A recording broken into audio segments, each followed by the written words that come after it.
Johnathan Lawson enters the transfer portal this morning, and then later in the afternoon, Tyler Johnson decommitted. But let's start with Johnathan Lawson. What do you think about that? What was kind of the initial reaction? I'm surprised, honestly, but I mean, when you frame it by the role he had last year, 15 minutes per game, shot 41% from three, and they were dying for 3-point help, and he still couldn't really crack the rotation consistently. I guess he had questions about his role, and they're fair questions, and it sounds like he didn't quite get the answer he wanted or the clarity he wanted, so he's going to try to find opportunities elsewhere, and I think he should have opportunities elsewhere. He's got a really good skill set. I'm sad to see him go, honestly, because I thought this was a guy after a redshirt, after a freshman year where he got a little bit of a run. I figured he could step in that right direction. He's a holdover, one of the very few holdovers from the roster last year. So I figured he could step into a role and bring some people along as he's getting older. That's not going to happen. And I think always with these conversations, like when somebody transfers out, it's harder to take when it's a Memphis guy, right? Like that's always the tough part of recruiting locally, is when those guys want to inevitably hop into the transfer portal. It becomes tougher to take that hit, if you will, because they're local and people attach themselves to them. Yeah, I mean, people in the city of Memphis been watching Johnathan play for how many years? I mean, everyone's known about Johnathan Lawson since he was pretty much in middle school because of, Diedrich and KJ and just the Lawson family in general. So definitely a tougher pill to swallow when it's a local guy that's been here forever. And you mentioned this one kind of stung a little bit, and I think obvious. I mean, this is pretty obvious, but just to put it out there, it's clearly because of the potential and not the production.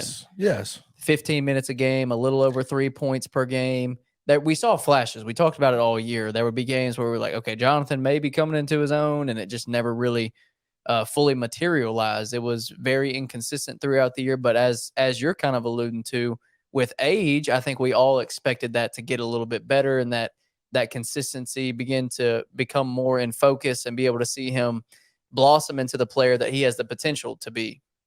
Because with his length, with his size, with his 3-point shooting ability, as you mentioned, there's gonna be a market for him because there is so much potential there. A 6'6", 6'7" guard/wing that can shoot, has the length and athleticism. Like, I can definitely see why this one hurts, because we expected an expanded role for him going into 2023. But at the same time, the question kind of comes up: did they over recruit him? Did they recruit over him? Is that what he felt like? I mean, what do you think, that he could have felt that way, that they brought in too many guys? Caleb Mills, TFAL Leonard, some of these guys that could be getting minutes at the 2 and 3. Jonathan Pierre, I think, is another guy who's very can handle the ball, can get off the bounce, decent 3-point shot. Like, I almost think, considering age and what he's been able to accomplish, I know he's a D2 guy. Like, I feel like he'd get the same, if not more of a shot than Johnathan going into next year. But yeah, I guess he could. There was some thought of that, but that doesn't mean that you can't compete, right? And I feel like Johnathan was going to get a pretty, at least fair shot to carve out a role next year. The reason he didn't really play this year as much is because it felt like on the defensive end he had his struggles, and he just didn't really know what was supposed to be. He didn't understand what Penny wanted to have him get done on the defensive end. He played like a young player this year. And he was out of place a lot of blow-bys, some issues on the defensive end, but he's got some length and athleticism to be okay on that side. And he, honestly, there was times this year where he'd get beat and recover by going and blocking a shot. Yeah. So, like, he's got some ability there. But I guess I could see where he could have thought that they're recruiting over him. But in the end of the day, he's a guy who's been on campus, that Penny may have a little bit more trust for because he's actually been here, understands everything, is from the city. I don't know. I don't know if he should have felt that he got recruited over, if you will. But I would imagine there were some conversations behind closed doors about what your role will be, and maybe he didn't like the answers that he got. And it also sounds like Chandler staying, which I think a lot of us probably knee-jerk reaction expected. Yep. When Johnathan hit the portal, it was like, okay, well, I was glad to see that. Chandler's got to be, and that was what I was going to ask. No burn bridges, right? How did you feel about that? Did that kind of shock you that we get reports not long later? I think a couple people put it out. Was John the first one? John Martin, was he the first one to put it out? I think he was too. Said that he spoke with Keelan and said that Chandler was staying. What did you? Were you shocked? I like that. I mean, that was one of my one of my first thoughts about what I saw Johnathan get. And I said, okay, what's going to happen with Chandler? Now, Chandler, again, is like, there's one more year for him. He's transferred already. What would his market look like? So I could sort of understand where, like, getting in the transfer had a pretty portal, big role this year. Yeah, getting in the transfer portal is like, why? What would be the reasoning behind that?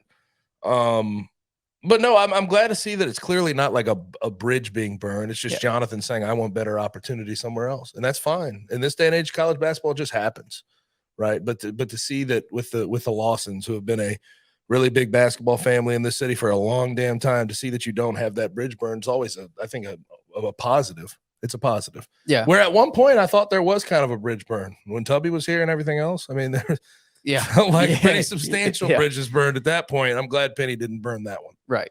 Because as you mentioned, if there would have been a bridge burn, if there would have been some big blow up behind the scenes, I highly doubt Chandler would be staying. So it's got to be a situation where Johnathan feels like, greener pastures, bigger role at a different school. And that's totally fine. He's still got multiple years left in his collegiate career, young player that has plenty of time to develop. So I know it stings a little bit because this is a player that we all kind of expected to step up at some point, and he could, but it's more than likely not going to be at Memphis unless somehow he decides he gets right back in, out of the transfer portal. Decides to come back. But this does open up another spot to go recruit. You have a couple more weeks here before May 11th in the transfer portal to go make something happen.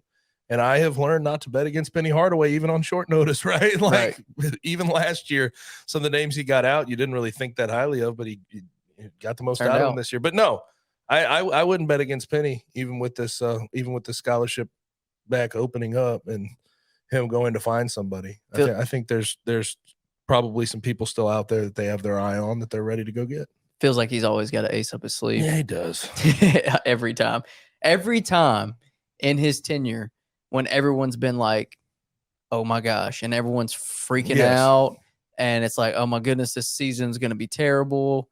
And then it's like, boom, he makes magic happen. And it's like, okay, no need. We can breathe easy. We can relax. So I'm not going to be surprised when you say ace. Is that like a playing card? You're talking about a playing card up the sleeve? What are you talking about? Isn't that the saying? Is that a saying? That's a saying. Is there talking Kenny, about playing is that a cards? saying? So?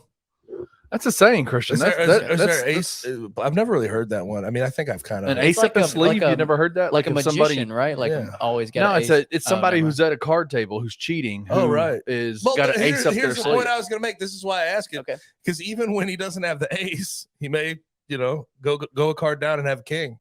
He may go a card down and have a queen, but he's got something there. Something's up his sleeve. He's going to pull it out. It's likely going to be a face card too. Yeah, he's not pulling twos out of his sleeve. He's not pulling twos out. Yeah. So like, there's always a plan. Yeah, even if it's not the A plan. Yeah, he's shown throughout his career that he can pivot pretty quickly and have a solution to an issue, even if he didn't foresee it coming.